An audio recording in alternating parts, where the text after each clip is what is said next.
नमस्कार दोस्तों, सुमित भारद्वाज क्लासेज में आप सभी का फिर से स्वागत है। आज हम बात करेंगे भाई, हमारा नेक्स्ट टॉपिक रहेगा वायुमंडल, जो एस्टेट से रिलेटेड रहेगा। इसमें मैं जो एस्टेट के क्वेश्चन आते हैं वही बताऊंगा। इस टॉपिक में से 2 क्वेश्चन हर बार देखने को मिलते हैं, तो उसके बारे में हम क्या डिस्कस करेंगे। ना तो ज़्यादा डीप जाऊँगा और ना ही लो जाएंगे, जो आपके पेपर से रिलेटेड है उसी से रिलेटेड मैं बात करूँगा। सबसे पहली बात तो वायुमंडल आया कहाँ से, जो हमारी पृथ्वी की, देखिए मैं बताऊंगा, ज़्यादा किसी बच्चे ने नोट करना है तो नोट कर सकता है। जो हमारी पृथ्वी है और जो पृथ्वी की जो बाह्य सतह है ना, उसको 4 भागों में बांटा हुआ है। देखिए पृथ्वी की, और फोन में लिख रहा हूँ, राइटिंग में नहीं जाना। पृथ्वी की बाह्य सतह को 4 भागों में बांटा हुआ है, और उन 4 भागों में एक भाग कौन सा है, वायुमंडल है। और वो 4 भाग कौन कौन से हैं, इनको भी बता देता हूं एक बार मैं, आप सभी को पता होगा। स्थल मंडल, ठीक है। दूसरा है जल मंडल, इन सभी के बारे में आपने पढ़ना है अपने पेपर के लिए। तीसरा आता है वायुमंडल, और फोर्थ आता है जैवमंडल। तो पृथ्वी की बाह्य सतह को, बाहर वाली परत को 4 भागों में बांटा हुआ है। स्थल मंडल, जल मंडल, वायुमंडल, जैवमंडल। और उनमें से हम एक मंडल को पढ़ेंगे या एक भाग को पढ़ेंगे जो हमारा मोस्ट इंपोर्टेंट है, वायुमंडल। ठीक है, अब आते हैं वायुमंडल पर। सबसे पहली बात तो वायुमंडल होता क्या है। जो गैसें की परतें होती हैं, ये पृथ्वी को चारों तरफ से घेरे रहती हैं, और उसी को हम वायुमंडल बोलते हैं। लगभग सभी को इसकी डेफिनेशन पता है, ज़्यादा बताने की जरूरत नहीं है। अब बात चलते हैं आगे। देखिए जो वायुमंडल है, इसकी 2 परतें होती हैं। एक होती है ऊपरी परत और एक होती है निचली परत। वायुमंडल की 2 परत के बारे में डिस्कस करेंगे, एक सबसे ऊपर वाली परत और एक सबसे नीचे वाली परत। जो सबसे वायुमंडल की ऊपरी परत होती है ना, उसके अध्ययन को हम क्या बोलते हैं, वायुर्विज्ञान बोलते हैं, एरोलॉजी बोलते हैं। तो इसके ऊपरी परत के अध्ययन को क्या बोलते हैं, वायु और विज्ञान, इंग्लिश में एरोलॉजी। और नीचे वाली जो परत होती है ना, इसके अध्ययन को हम ऋतु विज्ञान बोलते हैं। इसके अध्ययन को हम क्या बोलेंगे, अध्ययन को ऋतु विज्ञान, ठीक है, मेट्रोलॉजी। क्लियर। तो इस प्रकार से अब तक जो मैंने बताया वो सभी आपका क्लियर हो गया। मैंने बताया कि पृथ्वी की बाह्य सतह को 4 भागों में बांटा हुआ है। उनमें से एक भाग आता है वायुमंडल। जो गैसें की परतें होती हैं वो पृथ्वी को चारों तरफ से घेरे रहती हैं, उसको वायुमंडल कहते हैं। वायुमंडल की 2 परतें, सबसे ऊपर वाली परत के अध्ययन को वायुर्विज्ञान बोलते हैं, सबसे नीचे वाली परत को ऋतु विज्ञान बोलते हैं। यहां से क्लियर हुआ। अब जो वायुमंडल है उसमें मैंने गैसों का जिक्र किया। भाई जो गैसें घेरे रहती हैं, कौन कौन सी गैसें, बहुत सारी गैसें हैं, पर उनमें से हम कुछ इंपॉर्टेंट गैसों के बारे में क्या है, डिस्कस करेंगे। भाई वैसे तो बहुत सारी गैसें हैं, पर कुछ मैं आपको इंपॉर्टेंट बताऊंगा। जैसे कि मैं बता सकता हूं आपको नाइट्रोजन के बारे में। नाइट्रोजन N2 से डिनोट करते हैं। फिर नाइट्रोजन कितना है, 78.08% होता है लगभग। अगर आपको पेपर में कई बार 78% भी मिल जाएगा, ऑप्शन में 79 भी मिल जाएगा, या फिर आपको 78 भी मिल जाएगा, या फिर पूरा 78.08 भी मिल जाएगा। तो इसलिए 78.08 क्या है, पूरा होता है, अप्रोक्स में आपको दे सकता है। फिर आता है सबसे ज्यादा मात्रा इसी की पाई जाती है आपके वायुमंडल के अंतर्गत, ठीक है भाई। फिर आता है ऑक्सीजन। ऑक्सीजन तो लगभग सभी को पता है कितना होता है, 20.93% होता है। अप्रोक्स की बात करूं, अप्रोक्स इसमें 21% आएगा, ठीक है। सबसे ज्यादा मात्रा किसकी बताई मैंने, नाइट्रोजन की बताई। नाइट्रोजन की कितनी बताई, 78.08% बताई। फिर मैंने ऑक्सीजन की बताई, ऑक्सीजन की कितनी बताई, 20.93% बताई। आपसे अप्रोक्स में भी पूछ सकता है, 21%, अप्रोक्स में भी आपका आंसर मिल जाएगा, ठीक है। फिर इसके बाद आर्गन की आती है। आर्गन की मात्रा कितनी होती है, 0.93% होती है। फिर आपकी कार्बन डाइऑक्साइड की मात्रा आती है, 0.03% होती है। फिर आपकी हीलियम की आती है 0.005 होती है। फिर ओजोन की आती है, पर जो मोस्ट इंपॉर्टेंट है यही पढ़ने की जरूरत है। कई बार आपसे पेपर में जो सिंपल क्वेश्चन पूछता है वो तो यहाँ से उठा लेता है। कई बार आपसे उम्मीद है कि कार्बन डाइऑक्साइड की मात्रा क्या है, पूछने की उम्मीद है, तो 0.03 कितनी 0.03 होती है। ठीक है, यहां तक हुआ क्लियर। अब देखिए ध्यान से आगे बात, यहां पर दो मैंने क्या है गैसें बताई। एक सबसे ज्यादा बताई मैंने नाइट्रोजन की है, और एक सबसे ज्यादा बताई उससे कम बताई मैंने ऑक्सीजन की है। इन दोनों गैसों में से एक गैस तो ऐसी है जो आग लगाएगी, और एक गैस ऐसी है जो आग बुझाती है। तो आप इसमें से देख के भी बता सकते हो कि कौन सी गैस ऐसी है जो आग लगाती है और कौन सी गैस ऐसी है जो आग बुझाती है। जिसकी मात्रा कम होगी वही तो आग लगाएगी। मान लीजिए नाइट्रोजन गैस अगर आग लगा देगी तो उसको बुझाने वाली कोई भी गैस नहीं है, क्योंकि ये सबसे ज्यादा है। तो इसलिए नाइट्रोजन गैस क्या काम करती है, आग बुझाने का कार्य करती है। आग बुझाने का कार्य करती है। आग बुझाने का कार्य करती है।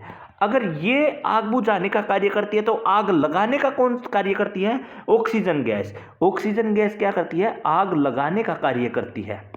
आग लगाने का कार्य करती है। ठीक है, तो इस प्रकार से ये भी आप याद रख सकते हो। सिंपल सी बात है यार। देखो भाई, एक गैस आग लगाएगी, एक गैस आग बुझाएगी। वही तो गैस आग लगाएगी ना जिसको हम क्या है बुझा सके, जिसकी मात्रा थोड़ी ही कम हो। नाइट्रोजन तो लगाएगी नहीं, क्योंकि नाइट्रोजन की तो जो मात्रा है सबसे ज्यादा है, वो तो आग बुझाने का कार्य करेगी। अगर वही आग लगाने लग जाएगी तो भाई बुझाएगा कौन, क्योंकि उसकी तो मात्रा सबसे ज्यादा है। तो इसलिए नाइट्रोजन गैस आग बुझाने का कार्य करती है, ऑक्सीजन गैस आग लगाने का कार्य करती है। अब बात करते हैं CO2 के बारे में। अच्छा क्वेश्चन है और यहां से काफी बार पूछता है। सबसे पहले तो इसकी मात्रा ही पूछेगा, 0.03 होती है। CO2 को हम सूक्ष्म बर्फ भी बोलते हैं। डायरेक्ट क्वेश्चन में पेपर में क्वेश्चन आता है, सूक्ष्म बर्फ को किसको जाना जाता है, CO2 को जाना जाता है। इसको हम भारी गैस भी बोलते हैं। इसको क्या बोलते हैं, भारी गैस। इसको हम भारी गैस भी बोलते हैं। भारी गैस से आप क्या समझते हैं कि भाई ये जो गैस है ना, ये निचले वाली परत पर रहती है, इसलिए इसको हम भारी गैस बोलते हैं। ठीक है, ये जो है ये हमारी निचले वाली परत पर रहती है, इसलिए इसको भारी गैस भी बोला जाता है। ठीक है, समझे। अब देखिए, भारी गैस से और भी मैं समझा सकता हूं। भारी गैस का आपका मतलब क्या है, ध्यान से सुनना। देखिए यहां पर आप आ जाइए, ध्यान से सुनना भाई। इसको रफ कर देता हूं और CO2 के बारे में मैं आपको बताता हूं। CO2 के बारे में मैंने बताया, सूक्ष्म बर्फ बोलते हैं, सूक्ष्म बर्फ बोलते हैं, और क्या बोला, भारी गैस बोलते हैं। इससे आप क्या समझते हैं, ये निचले वाली परत पर रहती है इसलिए इसको भारी गैस बोला जाता है। देखिए मान के चलिए ये हमारा क्या है, सूर्य है। ये हमारा हो गया सूर्य। ठीक है भाई, सूर्य की किरणें आई, ये सूर्य की किरणें आ गई सूर्य की किरणें। सूर्य की किरणें हमारी सबसे निचली परत पर आई। सबसे निचली परत पर आकर ये क्या है, ये वापिस ऊपर टकराकर वापिस ऊपर जाएंगी। पर जो ये वाली परत है हमारी, ये इससे टकराएंगी और ये परत क्या है, इनको ऊपर नहीं जाने देगी और इसको वापस नीचे की तरफ भेजेगी। ये टकरा कर नीचे क्यों गई, क्योंकि जो सूर्य की किरणें आई थी ना, ये यहाँ पर गर्म होकर ये वापस ऊपर की तरफ जा रही थी, तो ये ऊपर वाली परत पर हमारी टकराई और ये परत हमारी ऊपर नहीं जाने देती, इनको वापस रिफ्लेक्ट करती है और ये वापस नीचे की तरफ क्या है, इन परतों को या इन किरणों को, सॉरी इन किरणों को, परत बोल रहा हूं, इन किरणों को वापस नीचे की तरफ रिफ्लेक्ट कर देती है। और इसको क्या बोला जाता है, आपने काफी पढ़ा हुआ है, इसको ग्रीन हाउस इफेक्ट बोलते हैं। और इसको क्या बोलते हैं, green house effect. Green house effect, या फिर पौध घर भी इसको बोला जाता है, या फिर कांच घर भी इसको बोला जाता है, या फिर हरित ग्रह भी इसको बोला जाता है। तो ये सभी जो हैं इसी के नाम है। आप सभी ने सुन भी रखा होगा, पढ़ भी रखा होगा। कई बार आपसे पेपर में ये पूछेगा, बताइए ग्रीन हाउस इफेक्ट को प्रभावित करने वाली कौन कौन सी गैस होती है। सबसे पहले तो हम किसका जिक्र कर रहे थे, CO2 का जिक्र कर रहे थे। ये किसके लिए लाभदायक है भाई, ग्रीन हाउस इफेक्ट की क्या प्रभावित करने के लिए। इसमें और भी गैसें होती हैं, देखिए कौन कौन सी होती हैं, ध्यान से। एक नाम याद रखना है, मीना काजल लगाती है और मीना काजल क्यों लगाती है? सुंदर दिखने के लिए। ठीक है, मीना काजल लगाती है। इस ट्रिक से आप याद रख सकते हैं, मीना एक लड़की है वो काजल लगाती है। मीना से मी से बन गया मीथेन, और मीथेन का कई बार पूछता है किससे डिनोट करते हैं? CH4। डायरेक्ट पूछेगा मीथेन बताइए, CH4 मीथेन। तो ये सभी किसकी गैस बता रहा हूं? ग्रीन हाउस इफेक्ट को प्रभावित करने वाली। ना से क्या हो जाएगा? Nitrous oxide, nitrous oxide. का से क्या हो जाएगा? कार्बन डाइऑक्साइड जो पढ़ रहा था। जल से क्या हो जाएगा? जल वाष्प। ठीक है, ये सभी ग्रीन हाउस इफेक्ट को प्रभावित करने वाली हैं। कई बार डायरेक्ट पेपर में पूछेगा मेरे दोस्तों। ठीक है, तो ये याद रख लेना है। मीथेन का तो कति बिल्कुल पूछता है, नाइट्रस ऑक्साइड भी, CO2 भी, जल वाष्प भी, इन सभी के बारे में मैंने बता दिया है आप सभी को, और ये किस में प्रभावित होते हैं। ठीक है, अब देखिए कुछ मैं पॉइंट आपको बताता हूँ। अब जैसे कि जल वाष्प है, जल वाष्प जो है हमारा 0 से 4 डिग्री तक होता है, आप सभी को पता है। ठीक है, जो जल वाष्प होता है ना, इसका 90% हिस्सा कितनी ऊंचाई तक हो लेता है? 8 किलोमीटर की ऊंचाई तक ही हो लेता है, हाइट तक हो लेता है। जल वाष्प का जो 90% हिस्सा होता है ना, वो 8 किलोमीटर की ऊंचाई तक ही हो लेता है। ठीक है, तो इस प्रकार से ये सारी गैसें याद रख लेना है, और मैं मान के चलता हूँ आप सभी को ये गैसें क्या है, याद हो भी गई होंगी। ठीक है भाई, आगे चलें। देखिए, ग्रीन हाउस इफेक्ट के बारे में पता चल गया, वायुमंडल के बारे में पता चल गया, कौन कौन सी गैसें हमारे वायुमंडल में कितनी कितनी कितनी मात्रा होती है या कितने प्रतिशत होता है, उन सभी के बारे में पता चल गया। अब चलते हैं, थोड़ा बहुत मैं बता देता हूँ ग्लोबल वार्मिंग के बारे में भी, ये भी कई बार क्वेश्चन पूछता है। ग्लोबल वार्मिंग के बारे में भी आपको बताता हूँ। सबसे पहली बात, इसके नाम से क्लियर हो रहा है ग्लोबल वार्मिंग क्यों होता है। जब जो हमारा औसत टेम्परेचर होता है उसमें वृद्धि होगी ना। देखिए, एवरेज टेम्परेचर जब इंक्रीज होगा,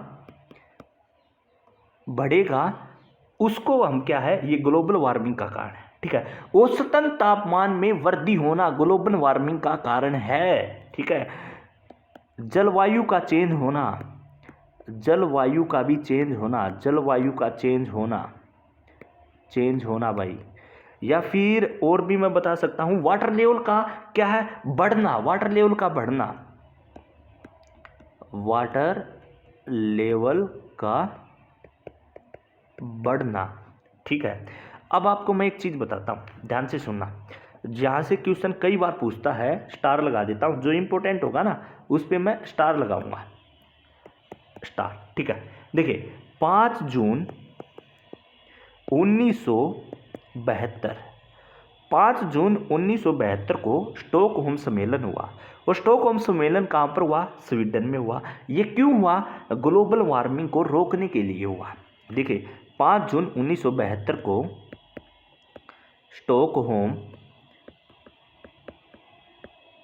स्टॉकहोम सम्मेलन हुआ। कहाँ पर हुआ? स्वीडन में हुआ। ठीक है, क्यों हुआ? ग्लोबल वार्मिंग को रोकने के लिए हुआ। और तभी से 5 जून को विश्व पर्यावरण दिवस मनाया जाता है, विश्व पर्यावरण दिवस मनाया जाता है। ये तो आपको पता होगा। ठीक है, पर इसका सम्मेलन पूछ सकता है, कब हुआ ये पूछ सकता है। 1972 को कहाँ पर हुआ? स्टॉकहोम सम्मेलन में हुआ था। कहाँ पर हुआ था? स्वीडन में हुआ था। क्यों हुआ था? ग्लोबल वार्मिंग को रोकने के लिए हुआ था। क्लियर यहाँ तक? ठीक है भाई, अब देख 22 अप्रैल 1992 को पृथ्वी सम्मेलन हुआ, और कहाँ पर हुआ था? रियो डी जेनेरो में हुआ था, ब्राजील के अंतर्गत। ठीक है, और तभी से 22 अप्रैल को पृथ्वी दिवस मनाया जाता है। ठीक है, क्लियर भाई? तो ये भी चीज कई बार आपसे पेपर में पूछेगा भाई, पूछ सकता है। ये भी मैंने आपको बताया है, जो आपके पेपर में आने के लायक है ना वो मैं एस्टेट से बिल्कुल कराऊंगा। देखिए यहां से क्वेश्चन एक और बन सकता है। कई बार आजकल क्या है, पेपर वाले भी अपडेट हो रहे हैं। क्या देगा? ध्यान से सुनना, देगा। बताइए, पहला है 2022 में, जो पहला मैंने क्या बताया था, विश्व पर्यावरण दिवस। विश्व पर्यावरण दिवस की थीम बताओ। आजकल क्या है, थीम पूछने लग गया पेपर में कि थीम बताओ भाई, थीम क्या रही। तो हमको पता है थीम क्या रही, ओनली वन अर्थ। हमारी थीम रही ओनली वन अर्थ। तो अगर आपसे पेपर में पूछे 2022 की विश्व पर्यावरण दिवस की थीम क्या रही, ओनली वन अर्थ, ये हमारी थीम रही। और अगर आपसे पूछे 2022 की विश्व पृथ्वी दिवस की थीम क्या रही, तो इसके बारे में भी आप क्या है बता सकते हो, इन्वेस्ट इन आवर प्लानेट। भाई हमारे ग्रह पर निवेश करो, या हमारे ग्रह में क्या है, निवेश करो। ठीक है, इन्वेस्ट इन आवर प्लानेट, ये इनकी थीम रही। आपको पेपर में पूछ सकता है, इनका ध्यान रखना है। दोनों थीम मैंने बता दी हैं, विश्व पर्यावरण दिवस की बता दी है 2022 की क्या रही, और पृथ्वी दिवस की बता दी है 2022 में क्या रही। ठीक है, अब देखिए, जो हमारा वायुमंडल है, इसको उठा दूं, नोट कर लिया होगा। जो हमारा वायुमंडल है, इसमें मैंने गैसें भी बताई, और गैसों के साथ साथ इसके अंतर्गत धूल कण भी क्या है, उपस्थित होता है। या ये बोल सकता हूँ, वायुमंडल में जल वाष्प तथा धूल कण भी क्या है, पाया जाता है या उपस्थित होता है। गैस तो होती ही होती हैं, साथ के साथ इसमें क्या है, जल वाष्प भी होता है, और हमारा धूल कण भी पाया जाता है। तो इसके अंतर्गत जल वाष्प और प्लस धूल कण भी पाया जाता है। और इन्हीं धूल कणों के कारण जो आकाश का रंग है नीला दिखाई देता है। कई बार आपसे पेपर में पूछता भी है, आपको पता भी होगा इसका आंसर, तो पूछोगे सर क्या बच्चों वाले क्वेश्चन बता रहे हो। भाई जो आकाश का रंग होता है ना, वो नीला क्यों दिखाई देता है, जो धूल कण होते हैं ना, इन्हीं के कारण क्या है, आकाश का रंग नीला दिखाई देता है। भाई क्लियर, आकाश का रंग क्या है, नीला दिखाई देता है। तो धूल कण के बारे में तो आपको पॉइंट क्लियर हो गया। अब कुछ जल वाष्प से रिलेटेड क्या है, मैं पॉइंट बताऊंगा। देखिए, जल वाष्प से रिलेटेड पॉइंट क्या है, नोट करना चाहो तो नोट कर लेना, मोस्ट इंपोर्टेंट पॉइंट है। देखिए, जल वाष्प जो है, सूर्य से आने वाले सूर्य का जो तापमान होता है, उसके कुछ भाग को ही अवशोषित कर लेता है। कहने का मतलब क्या है, ये सूर्य हुआ, तो सूर्य से जो तापमान आ रहा है, उसका कुछ भाग को क्या है, अवशोषित करता है। और भाई कुछ भाग को अवशोषित करता है, और इस प्रकार क्या करता है, ये जो पृथ्वी द्वारा विकिरित ऊष्मा होती है, उसको क्या है, संजो कर रखता है। कहने का मतलब क्या है कि यह एक प्रकार से कंबल का कार्य करता है। एक प्रकार से जल वाष्प जो है कंबल का कार्य करता है। आप पूछोगे सर कंबल का मतलब क्या है, कंबल हम सर्दी में ओढ़ते हैं, क्यों ओढ़ते हैं, ना तो कंबल ज़्यादा गर्म होने देता है और ना कंबल ज़्यादा ठंडा होने देता है। तो उसी प्रकार जल वाष्प क्या करता है, एक कंबल का कार्य करता है, जिससे पृथ्वी न तो अत्यधिक गर्म हो पाती है और न ही अत्यधिक ठंडी हो पाती है। ये क्वेश्चन याद रख लेना। जल वाष्प जो होता है, एक प्रकार से कंबल का कार्य करता है, कंबल का कार्य करता है। कंबल के कार्य से मतलब क्या समझते हो, जल वाष्प न तो पृथ्वी को अत्यधिक गर्म होने देता है और न ही अत्यधिक ठंडा होने देता है। और इसी प्रक्रिया को हम कंबल बोलते हैं, और इसी प्रक्रिया को ये बोलते हैं कि यह एक प्रकार से कंबल का कार्य करता है। समझ गए। और ये भी बता सकता हूं मैं आपको, वायुमंडल में जो जल वाष्प है ना, सबसे अधिक परिवर्तनशील है, तथा आसमान के अंतर्गत, या फिर ये बोल सकता हूं कि जो वायुमंडल में हमारा जल वाष्प होता है, वो सबसे ज़्यादा परिवर्तनशील होता है, तथा असमान वितरण वाली गैस है ये। ठीक है। और जल वाष्प से रिलेटेड एक दो देखिए, ये पॉइंट और याद रख सकते हो, एक CO2 प्लस जल वाष्प, ये और रख लीजिए याद, ये भी कई बार पूछ लेता है जनरली। क्या पूछेगा कि जो पृथ्वी के तापमान को बनाए रखने के लिए ये दोनों क्या हैं, उत्तरदायी हैं, महत्वपूर्ण है, इंपॉर्टेंट है। पृथ्वी के तापमान को बनाए रखने के लिए, पृथ्वी के टेम्परेचर को बनाए रखने के लिए कौन कौन सी गैस उत्तरदायी हैं? CO2 और जलवाष्प मोस्ट इंपॉर्टेंट है। CO2 और जलवाष्प मोस्ट इंपॉर्टेंट है। CO2 और जलवाष्प मोस्ट इंपॉर्टेंट है। ठीक है भाई, याद कर लीजिए भाई। कितने मिनट की होगी, लिखवाने में ज़्यादा समझ आता, 20 मिनट की होगी भाई, टाइम लगेगा थोड़ा और देख लीजिए भाई। वीडियो मैं चाहता नहीं था ज़्यादा लंबी बने। देखिए अब बातें करते हैं परतों के बारे में। यहाँ से क्वेश्चन अक्सर पूछता है। देखिए ये हमारी पृथ्वी हो गई, ठीक है। इससे ऊपर आती है सबसे पहली परत। सबसे पहली परत होती है सौरमंडल। मैं इसके अंदर बताए जाऊंगा स्टेट से रिलेटेड, ठीक है। और इसको इंग्लिश में नाम बोलते हैं हम ट्रोपोस्फेयर। इसको इंग्लिश में क्या बोला जाता है? ट्रोपोस्फेयर। कई बार पेपर में डायरेक्ट पूछता है कि बताइए सौरमंडल को इंग्लिश में क्या बोला जाता है? ट्रोपोस्फेयर। ट्रोपोस्फेयर जो कि सबसे नीचे वाली परत भी है। इससे ऊपर वाली परत आती है भाई हमारी समताप मंडल। समताप मंडल, और इसको हम बोलते हैं स्ट्रेटोस्फेयर। स्ट्रेटोस्फेयर। इससे ऊपर आती है मध्य मंडल। मध्य मंडल, मध्य मंडल को मेसोस्फेयर।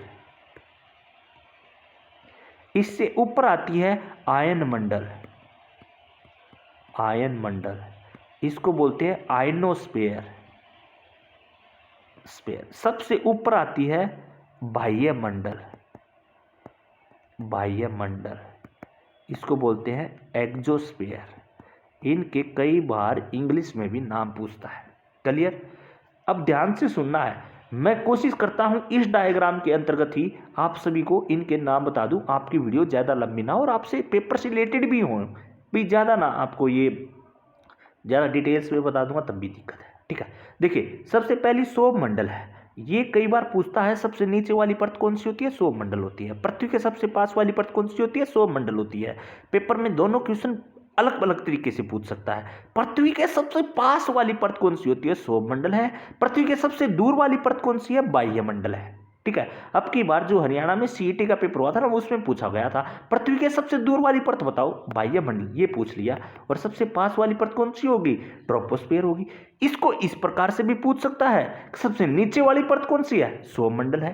ठीक है भाई, सबसे ऊपर वाली परत कौन सी है? बाह्य मंडल है। तो इन क्वेश्चन को थोड़ा ध्यान से रखना। ठीक है, अब देखना, जो सौरमंडल होता है ना, ये 8 किलोमीटर से लेकर 18 किलोमीटर की ऊंचाई तक होता है भाई। ये 8 किलोमीटर से लेकर 18 किलोमीटर की ऊंचाई तक होता है। इसी के अंतर्गत क्या है? मौसमी घटनाएं पाई जाती हैं। मौसमी घटनाएं। मौसमी घटनाएं से क्या समझते हो आप? आंधी तूफान आना इसी सौरमंडल में पाया जाता है। तो मौसमी घटनाएं जो भी होंगी वो सौरमंडल के अंतर्गत हमको देखने मिलती हैं। बादल, आंधी तूफान, वर्षा, ये सभी क्या है? सौरमंडल में होती है, सबसे नीचे वाली परत में होती हैं। तभी तो यहाँ से हमारी डायरेक्ट वर्षा आ जाती है। तो जो मौसमी घटनाएं होती हैं वो सभी क्या है? इसी परत में पाई जाती हैं। क्लियर? ये मेरे ख्याल से ये पॉइंट आप सभी का क्लियर हो गया होगा। अब देखना, इसके अंतर्गत तापमान में गिरावट आती है। और गिरावट कब आती है? जब कभी भी 165 किलोमीटर की ऊंचाई पर जाओगे या हाइट पर जाओगे तो 1 डिग्री तापमान में क्या है? कमी हो जाती है। आपसे कई बार डायरेक्ट पेपर में पूछेगा कितने मीटर की ऊंचाई पर जाने पर कितने डिग्री तापमान में गिरावट आती है? 165 मीटर ऊंचाई पर जाने पर 1 डिग्री तापमान में कमी आती है। फिर यह बोल सकता हूं 1 किलोमीटर की ऊंचाई पर जाने पर 6.4 डिग्री तापमान में के अंतर्गत क्या है? हमको कमी देखने को मिलती है। क्लियर भाई? ध्यान से सुन लिया होगा, क्या बता दिया। आपसे पेपर में डायरेक्ट पूछेगा तापमान में गिरावट आती है, 1 डिग्री तापमान में गिरावट कितने मीटर की ऊंचाई पर जाने पर आती है? 165 किलोमीटर नहीं भाई, कहाँ दिमाग गया, 165 मीटर की ऊंचाई पर जाने पर 1 डिग्री तापमान में कमी आती है। और क्या बोला मैंने? 1 किलोमीटर में 6.4 डिग्री तापमान में कमी आती है। चलिए, ये भाई क्वेश्चन गलत नहीं करना है, याद रखना है। मौसमी घटनाएं कई बार डायरेक्ट पूछेगा, बताइए मौसमी घटनाएं किसके अंतर्गत होती हैं? सबसे नीचे वाली परत में होगी भाई। क्यों होगी? क्योंकि सौर मंडल है, ठीक है, पृथ्वी के सबसे नजदीक है, इसलिए सारी मौसम के प्रति जितनी भी घटनाएं होती हैं जो इसी में होती हैं। तो इनको रफ कर दूं, ये याद हो गया, ठीक है भाई। अब आता है समताप मंडल, सबसे इंपॉर्टेंट, कई बार इसमें से पूछा जाता है। इसके सबसे पहले, चलो बाद में बताऊंगा, इसको स्ट्रेटोस्फीयर बोलते हैं। इसका जो होता है 18 किलोमीटर से लेकर 50 किलोमीटर तक होता है। इसके अंतर्गत क्या चीजें पाई जाती हैं?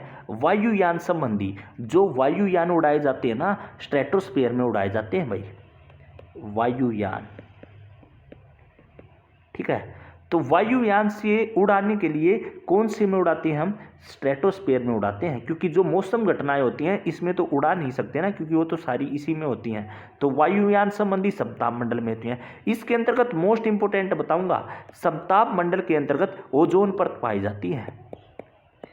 समताप मंडल के अंतर्गत ओजोन परत पाई जाती है, और कितने से कितने से? 20 किलोमीटर से लेकर 40 किलोमीटर तक क्या है? ओजोन परत पाई जाती है। पेपर में डायरेक्ट पूछेगा, बताइए किसके अंतर्गत ओजोन परत पाई जाती है? समताप मंडल में पाई जाती है। किस में पाई जाती है? समताप मंडल में पाई जाती है, ठीक है। पेपर में पहला तो ये याद रखना, समताप मंडल 18 से 50 है, ये वायुयान के लिए है। इसके अंतर्गत ओजोन परत पाई जाती है। कई बार पेपर में पूछेगा किसके अंतर्गत ओजोन परत पाई जाती है? समताप मंडल में ओजोन परत पाई जाती है। ओजोन परत क्या है? जो सूर्य से आने वाली अल्ट्रावायलेट किरणें है ना, उनको अवशोषित कर लेती है, ठीक है। इसके बारे में मैंने वीडियो स्पेशल डाल रखी है, फिर भी यहाँ मोटा मोटा बता देता हूँ। सूर्य से आने वाली अल्ट्रावायलेट किरणों को, जो बच्चा नोट करना चाहता है नोट कर सकता है, अच्छे क्वेश्चन है। अल्ट्रावायलेट किरणों को अवशोषित कर लेती हैं, और जो ओजोन परत को नष्ट पहुंचा रही है ना, वो कौन सी गैस है? CFC गैस है। और CFC का मतलब क्या है? क्लोरो फ्लोरो कार्बन। और ये कहाँ पर यूज होती है? एयर कंडीशनर हो गए, जो AC वगैरह हो गए, फ्रीज हो गया, इन सभी के अंतर्गत ये यहाँ पर यूज होती है। तो जो ओजोन परत पाई जाती है समताप मंडल में पाई जाती है, ये अल्ट्रावायलेट किरणों को अवशोषित कर लेती हैं। इससे क्या होगा? स्किन कैंसर हो जाता है भाई, स्किन कैंसर, ठीक है। और इसको नष्ट पहुंचाने वाली कौन सी गैस है? CFC है, क्लोरोफ्लोरोकार्बन है। और ओजोन परत की जो मोटाई होती है, इसकी मोटाई मापने के लिए किससे मापते हैं? डाप्सन से नापते हैं। डाप्सन इकाई का प्रयोग करते हैं। तो इसकी मोटाई को मापने के लिए, ओजोन परत की मोटाई को मापने के लिए डाप्सन इकाई का प्रयोग करते हैं। पिछली बार 2020 में ये क्वेश्चन डायरेक्ट पुट हुआ था। ओजोन परत की मोटाई को मापने के लिए किसका प्रयोग किया जाता है? डाप्सन इकाई का प्रयोग किया जाता है भाई, ठीक है। जिसके नष्ट होने के लिए कौन सी का? CFC का प्रयोग किया जाता है। क्लोरोफ्लोरोकार्बन कहाँ यूज होता है? AC वगैरह में, फ्रीज वगैरह में, इन सभी के अंतर्गत यूज होता है, ठीक है। तो ये किस में पाया जाता है? समताप मंडल में पाया जाता है। अच्छा क्वेश्चन है, यहाँ से याद रखना मेरे ख्याल से। क्लियर भाई? हो गया। तो अब आगे चलें। तो समताप मंडल में हम किसके लिए यूज करते हैं भाई? वायुयान के लिए यूज करते हैं। अब आता है मेसोस्फीयर, जिसको हम मध्य मंडल बोलते हैं। ये इसका कुछ ज़्यादा इम्पोर्टेंट रोल नहीं है, मध्य मंडल इसको बोला जाता है। और मेसोस्फीयर की हम याद रख सकते हैं, ये होता है 50 किलोमीटर से लेकर 80 किलोमीटर तक। फिर आता है आइनोस्फीयर, यहाँ से भी क्वेश्चन पूछ सकता है। ये होता है आइनोस्फीयर आपका 80 किलोमीटर से लेकर 640 किलोमीटर तक होता है। यहाँ पे पाया जाता है आपका, क्या पाया जाता है? संचार। जो संचार उपकरण होते हैं ना, संचार का मतलब क्या है? जो आप रेडियो वगैरह सुनते हो, टेलीविजन वगैरह सुनते हो, वो संचार उपकरण है, वो इसी के अंतर्गत पाया जाता है। क्लियर? इसी के अंतर्गत यहाँ से आपको क्या है? देखने को मिलता है। अगर आप थोड़ा और डिटेल में जाना चाहो तो मैं ये भी बता सकता हूँ, इस मंडल में सबसे नीचे डी लेयर पाई जाती है। इस मंडल में सबसे नीचे क्या पाई जाती है? डी लेयर पाई जाती है। डी लेयर से आप क्या समझते हो, इसमें क्या है E1 E2 और F1 F2 पर क्या होता है, डी लेयर जो है यह लॉन्ग रेडियो जो वेव होती है ना, ये परिवर्तित करती हैं। किसको परिवर्तित करती हैं, E1 E2 तथा F1 F2 जो परत होती है ना, उनको परिवर्तित कर देती हैं। और उससे क्या होगा, जो पृथ्वी पर रेडियो हो गया, टेलीविजन हो गया, टेलीफोन हो गया, रेडार हो गया, उन सभी की सुविधा हम क्या है प्राप्त करते हैं। ठीक है, तो जो संचार से संबंधित है वो सभी आइनोस्फीयर में पाई जाती हैं। आ गई है संचार, ठीक है, आ गई सैटेलाइट, यह भी याद रख सकते हैं। ठीक है, एक याद करने का तरीका है। तो इसमें डी लेयर पाई जाती है, सबसे नीचे वाली क्या है, सबसे नीचे स्थित होती है डी लेयर, तो इसमें डी लेयर पाई जाती है और ये संचार संबंधित है। ठीक है, ये भी याद रखना। फिर आता है बाह्य मंडल। बाह्य मंडल होता है 640 किलोमीटर से ऊपर, इसकी कोई सीमा ऊपर निश्चित नहीं है। इसके अंतर्गत हमको हाइड्रोजन और हीलियम की प्रधानता पाई जाती है। हाइड्रोजन और हीलियम की प्रधानता पाई जाती है, प्रधानता पाई जाती है। क्लियर भाई, तो मैं समझ सकता हूँ एस्टेट से रिलेटेड जो क्वेश्चन थे इसमें से मैंने करवाए हैं। ठीक है भाई, तो भाई बाकी आपके ऊपर है कितना पढ़ोगे, मैंने बता दिया। हाँ, कुछ हो सकता है मैंने कुछ पॉइंट लिखे ना हो, बताए जरूर हैं, वो आपके ऊपर है, आपने कितना नोट किया है और आपने कितना लिखा है। तो थैंक यू स्टूडेंट, मिलते हैं नेक्स्ट वीडियो में, धन्यवाद।